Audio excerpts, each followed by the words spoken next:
Hi everyone, for tonight's Nightcap and review, I'm having a soda, and tonight I'll be reviewing Rock Bottom by Eveland. This is a book I received as an ARC, but of course I'm going to give my honest opinion. These are the tropes.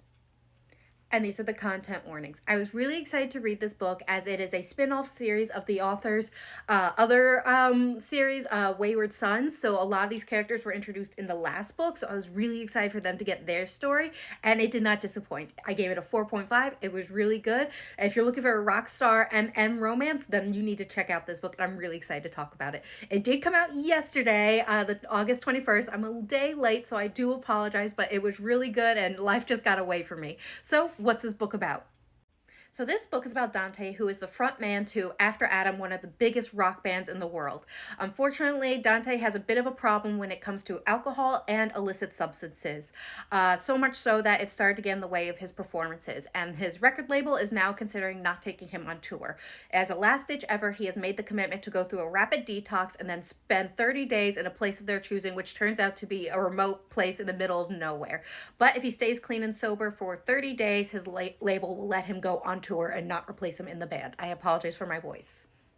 However, unfortunately, in the past, there have been instances where his crazed fans, as well as paparazzi, have located his rehab centers and have caused mayhem wherever he was. So, in an effort to keep him safe, even though they are in a remote location, his record label saw fit to hire him a bodyguard just in case he were to be found by a crazed fan. A big, beefy British one. One that is providing a much-needed distraction to Dante as he goes through his detox and trying to stay sober. Unfortunately, Church only sees Dante as a strung-out, spoiled rock star who just has to incessantly be making noise, like making music and talking. But Dante does have a special talent of getting under people's skin, which he shortly does to Church and just pushes all of his buttons. But Church is trying not to get distracted so that he can keep an eye out for unhinged stalkers lurking in the woods. Falling for Dante is a distraction Church does not need. But the heart wants what the heart wants. Now, what are my thoughts on this book? Again, I'm giving it a 4.5. I really did enjoy it. As I mentioned before, this is connected to the author's other series, Wayward Sons.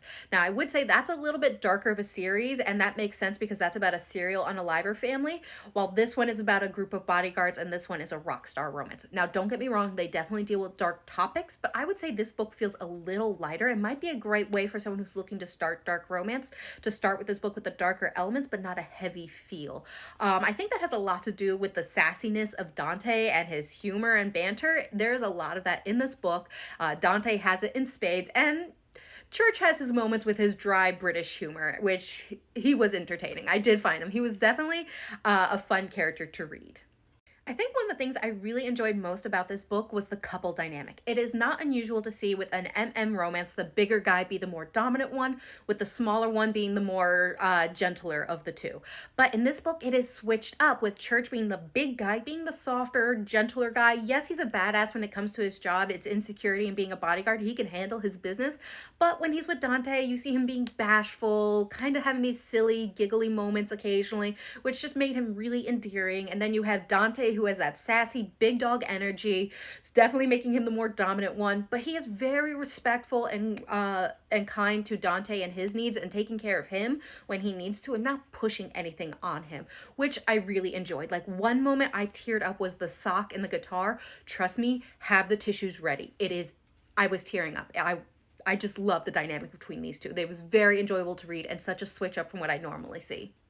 Now, another thing I really enjoyed about this book were the side characters. They were definitely entertaining when it came to the bodyguards as well as Dante's bandmates. It makes me really excited for what this series, the Junkyard Dogs part of the series, the Wayward Son part of the series, and maybe there'll be an After Adam, hopeful wishing on my part. It just makes me really excited for what else this author may come up with, because there were so many characters where I was like, I want his story. I want his story. I am really excited about his story. So I'm just really excited and have enjoyed this author's book and their other series, The Wayward Sons, and what else their mind comes up with. I am just really excited. Now, as I mentioned, this book became available yesterday, August 21st. It is in the KU program. So if you're looking for a bodyguard, rock star, MM romance with a power switch dynamic that you don't typically see, then you definitely need to check this book out. It was really good. Again, I gave it 4.5. So I hope everyone has a good night and happy readings.